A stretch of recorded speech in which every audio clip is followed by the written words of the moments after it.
This terrifying story is a true experience from Miss May, a Thai woman living in France who encountered a horror beyond imagination and shared it with us. When we speak of France, the image in many people's minds is the towering Eiffel Tower, the Champs-Élysées adorned with lights, or the romantic atmosphere of the city of perfumes.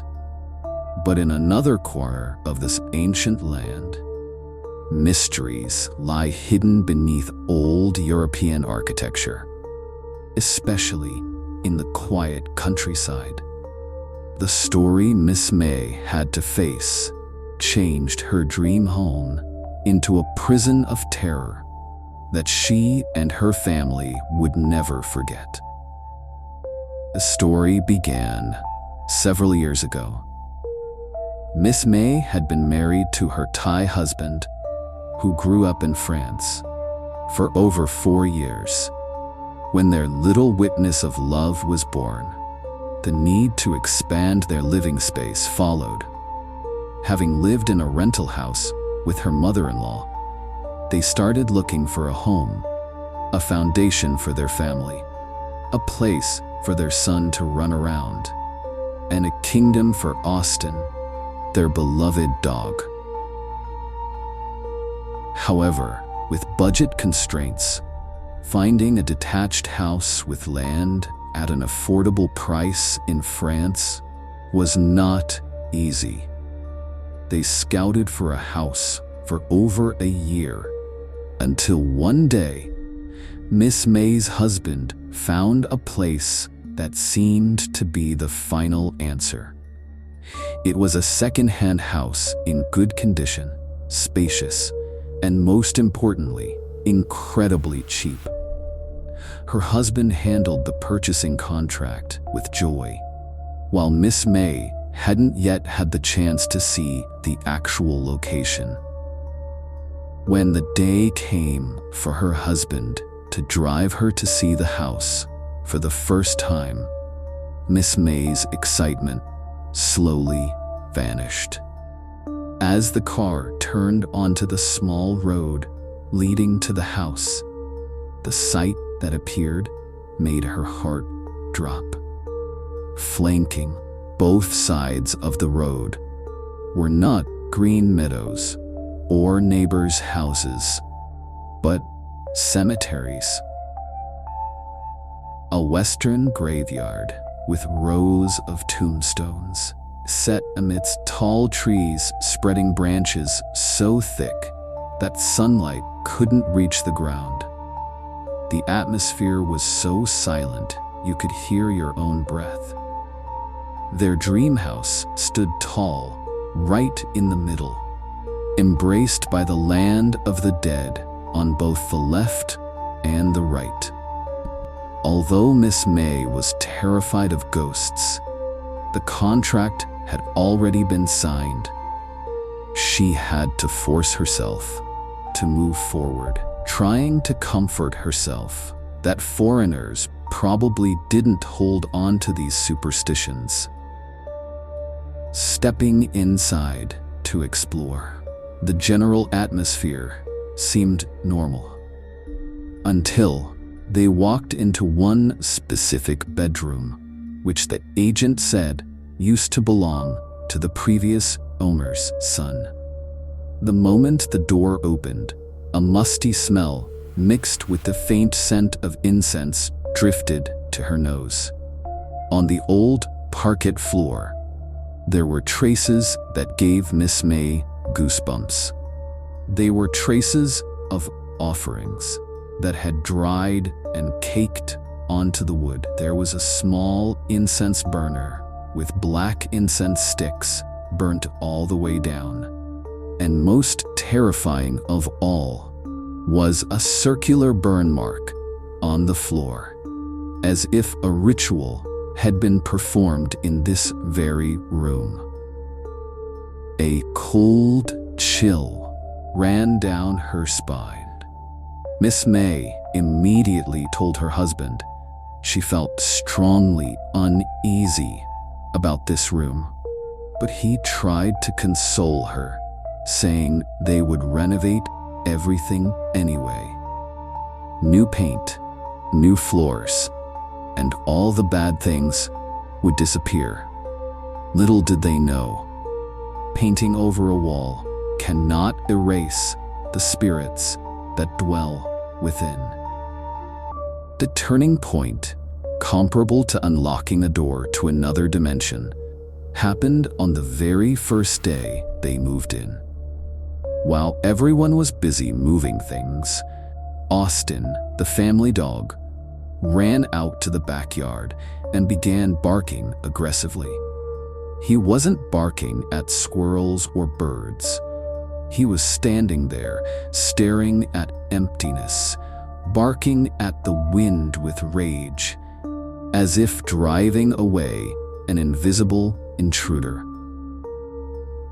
Instead of stopping the dog, her mother-in-law, perhaps out of anger or a slip of the tongue, walked over, threw the back door wide open, and shouted into the void, "What are you waiting for? If you want to come in, then come in. Come live with us." Miss May firmly believes that sentence was an invitation card. It invited wandering spirits from the surrounding cemeteries, or whatever mystery lurked there, to officially become new members of the house. And from that second on, the family's peace was replaced by horror. A first incident happened to Miss May's husband, a young man who never believed in the supernatural. One night, he had to stay at the house alone to finish painting the ceiling. While standing on the ladder, holding a paintbrush, the hot summer air in the room suddenly turned into a freezing cold. It was a cold that pierced through to the bone, and in the next split second, he felt like a massive mass of wind rushed through his body. It wasn't wind blowing against his skin. It felt like a substance moving through his flesh, entering his back and exiting his chest. In that moment, he saw faint smoke forming a human-like shape, floating past him to stand still in the corner of the room. Miss May's husband froze, goosebumps covering his entire body from primal fear. All he could do was sing a song loudly to comfort himself, frantically pack his tools, and run out of the house to call Miss May. His voice trembling so much she could barely understand him. After that event, the story seemed to go quiet for over a year, until it started appearing more frequently. And this time, it didn't choose the time or the place. One afternoon, while Miss May and her mother-in-law were sitting downstairs, sipping coffee, and her little son was napping in the bedroom upstairs, the heavy sound of footsteps rang out. Thud, thud, thud, thud. The sound of heels stomping on the floor shook the ceiling, as if children were running and playing tag joyfully. Both Miss May and her mother-in-law looked at each other, assuming the boy had woken up. But when Miss May walked up to open the door, the image she saw was her son still sound asleep, breathing rhythmically in the exact same position. So whose running footsteps had thundered just a moment ago? The haunting began to encroach closer. One morning, Miss May woke up to do yoga alone in the silent living room. While she was focusing on her breathing, a pungent, strong scent hit her nose. It was the smell of ancient perfume, strong and very clear, as if someone was standing right next to her, spraying it. Even though everyone in the house was still asleep and no one used that scent, the feeling of being watched forced her to stop exercising and immediately leave the area. But the thing that squeezed a mother's heart the most was what happened to her 2-year-old son. The little boy started behaving strangely. He began talking to emptiness. The first time, while her son was riding his tricycle inside the house, he suddenly spoke up loudly, "No, no," as if refusing someone. When Miss May walked over and asked who he was talking to, her son answered with innocent eyes, "A big brother came to ask to play with my bike, but I won't let him." Miss May looked around, chills running down her arms. She asked, "Where is the brother?" Her son pointed a finger behind her back and said, "Right here, Mom. The brother is standing right behind you." Miss May grabbed her son and ran upstairs immediately, not daring to look back. The situation escalated 10 days later. While the mother and son were playing in the bedroom, her son, about to drink water from a bottle, suddenly froze. His eyes stared intently at the empty wall. Then he turned to tell his mother, "Mom, he wants some water too, but I won't let him have it." This time, Miss May couldn't take it anymore. With a mother's instinct to protect her child, she shouted across the room, "You can't have it. If you are hungry, I will make merit and send it to you. Don't bully my child. This is my house." She asked her son if the brother was gone. Her son nodded and said he left. And when she asked, what color was the brother, the answer from the little boy made her blood run cold. Black. A black brother was what her son called the thing he saw. A solid black shadow figure with no origin, seemingly hovering near the child all the time. It wasn't just the people in the house who were targeted. A relative of her husband, who traveled from Thailand to visit, also met with a horrifying experience. One night, while this relative was sleeping, she suffered from sleep paralysis. She couldn't move, but her ears could clearly hear people talking downstairs. She struggled to open her eyes and saw the shadow of a large man, pitch black, walking through the bedroom door. He stood at the end of the bed, staring at her. She struggled with all her might to break free. In the morning, that relative rushed to warn Miss May immediately. "This house, have you made any merit or offerings? If not, do it now."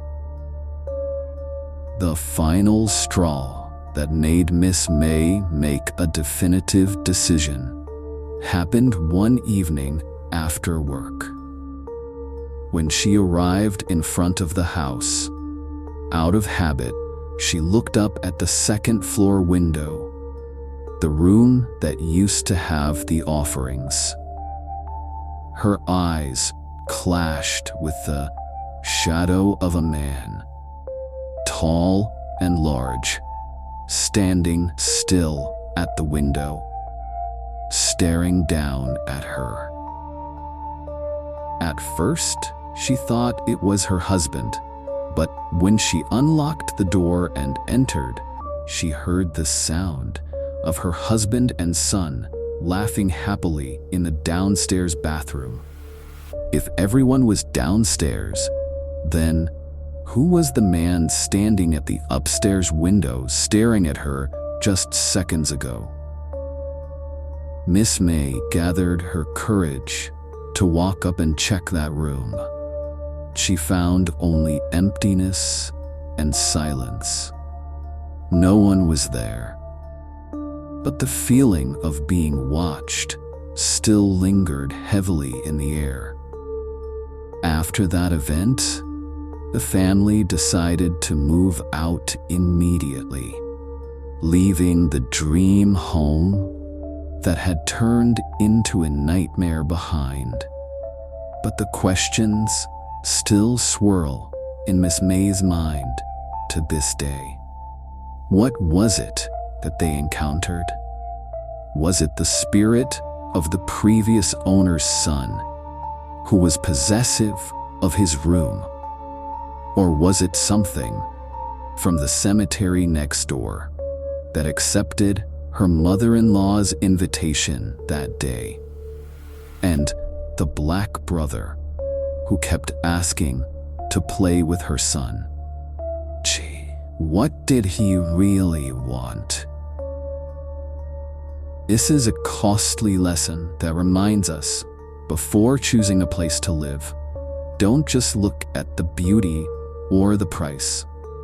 Observe the surroundings and be careful with your words, because sometimes a careless invitation might open the door to welcome an invisible roommate to live under the same roof with us forever. If you enjoyed this true Thai horror story, subscribe to Tale After Dark for more chilling tales every week. To listen to more long, continuous horror stories, click the playlist on the screen now.